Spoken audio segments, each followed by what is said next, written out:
Hey, what is up, agents? Today, I wanted to cover some of my first impressions and a few tips for getting into Disney's Lorcana, which is a trading card game that dropped really just this past weekend. So that would have been, what, August 18th, I think was the Friday. We did play in a store championship local release event, whatever you guys want to call it, this past weekend. And it was a lot of fun. I did not expect to enjoy this game as much as I did. It is super beginner friendly and really nails being for all levels of card game player. I don't even know what you want to how you want to identify that, but for veterans of TCGs and newbies, it is phenomenal.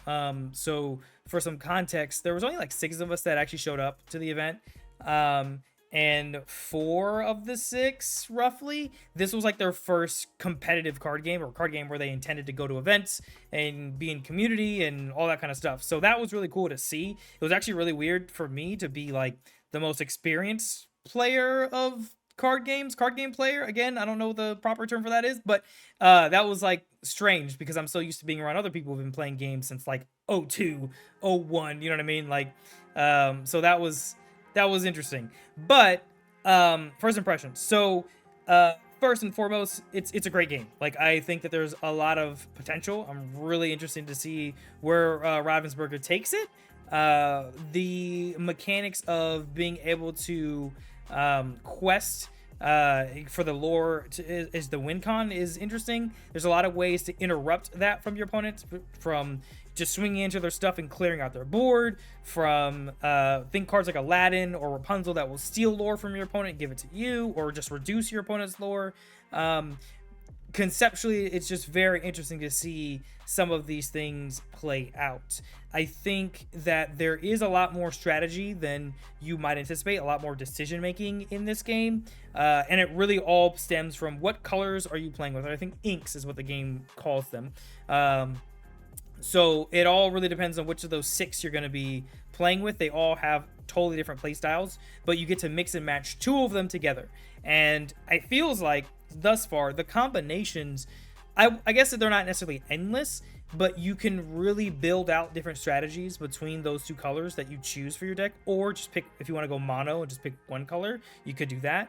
And there are a lot of ways to mix and match ideas. I will say, from my experience, so I had the Amber Amethyst deck. That's what I've played with in the event. Also, I forgot to mention I had won the event, so that was cool. Hopefully we can do that for the next few weeks, because that'd be awesome. But Amethyst is probably my favorite color thus far, just because it gives you so much draw power, and draw power in this game is essential. Like, you need to draw. Like, draw power is key.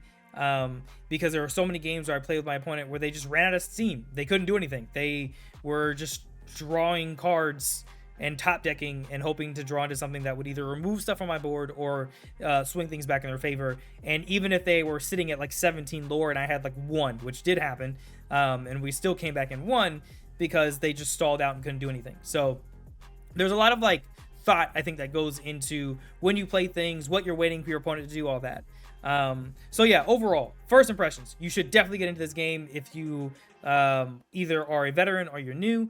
I would wait until September 1st, when prices should drop dramatically, because then you should be able to go to your Best Buys, your Targets, your GameStops, your Walmarts, all your big box stores, and find cards. Right now in the secondhand market, shit is way too expensive. I would not spend money on anything sealed right now unless you can find it for much closer to MSRP, which maybe you can, maybe, hopefully. But if you check TCG Player, at least when I did this morning, no, it still wasn't looking good.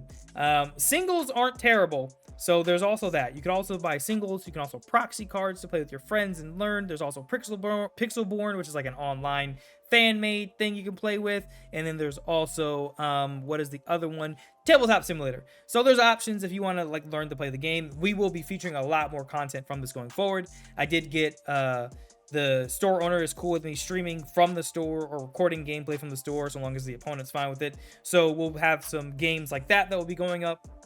But anyway, let me just hop right into some of the tips that I would give you guys for just starting out. We're going to start off with 3, because I myself am still a noob. Jeez, I am still a noob as well. So we're gonna go ahead and jump into 3 tips to keep in mind as you start your journey in Lorcana. The first tip is do some research.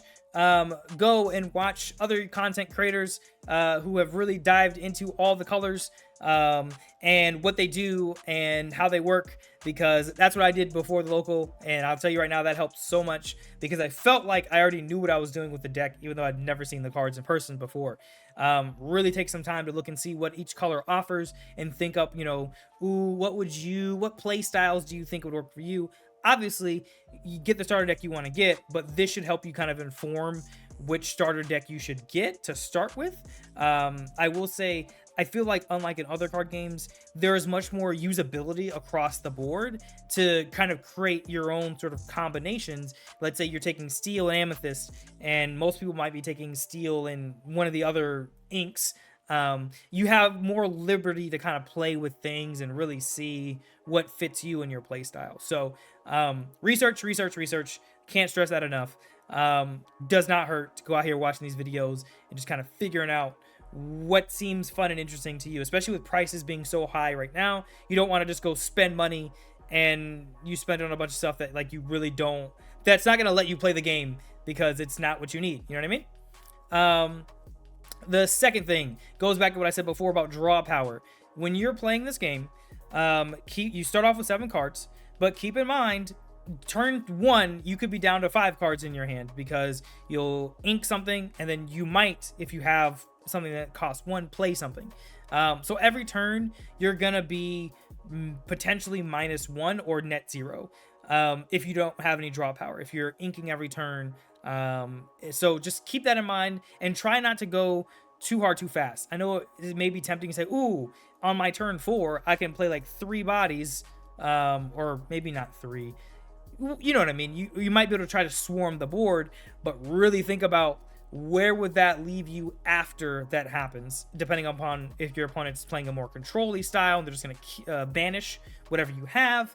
There are so many games that I had at the local and outside of in webcam where my opponents just run out of cards. Like, they are top decking and they may have 15, 16, 17 lore, and I could still come back from like 1 because I just keep, every time they play a body, cool, that's gone, that's gone, that's gone. And I have such a hand advantage, I can afford to keep playing bodies.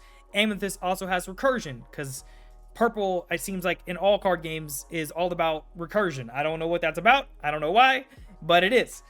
Or so it seems. So, really kind of think that through as well, of draw power in your deck as you construct it and ways to maintain some cards in your hand, and what you need to do that. The third and final tip is more of a PSA, public service announcement, or a suggestion of be kind to people, okay? What I mean by that is the amount of people that you will run into that have either never played a card game before, this is their first experience with a competitive card game, will probably surprise you. And there will be kids and there will be adults. When I say adults, I mean like folks who are like grown with 2 kids and a mortgage that will be playing this game, right? You'll have everybody from 10 on up. So it's important, I think, in terms of building community, to be patient with people. Don't be a jerk. If people ask questions, be kind about it. I know that for y'all in our community, that's not really an issue, but I'm just saying, like, I think it's something to really keep in mind, that when you jump into this game, you're going to be jumping in with a lot of like new folks from all walks of life, which is great because I really think that this game will be a good segue for people to get into more card games in general, right? Because they'll have this kind of experience and they can go jump into Magic, or maybe not Yu-Gi-Oh, because that's a little crazy. Dragon Ball, BSS, Digimon, whatever. It may be easier for those people to use this as a gateway into other card games in the kind of like the world of card games.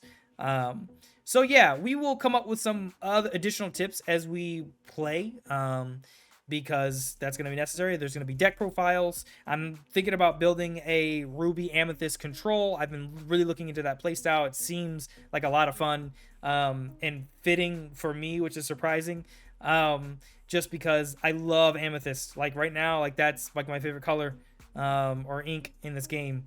But anyway, guys, I know this was a different kind of video, more a little more talking head, and a little more just kind of like spur of the moment. Here's my thoughts about this game. But I definitely think that you should try it if you can. Cards should be more accessible by September 1st. So try and hold out for then if you can. If you can't, try and find cheap singles, and go from there. Anyway, guys, I'm gonna get out of here. I got more videos to record. We got some more Battle Spirit stuff coming out, I guess probably next week. But anyway, I'll see you in the next video. Thanks for hanging out. Peace.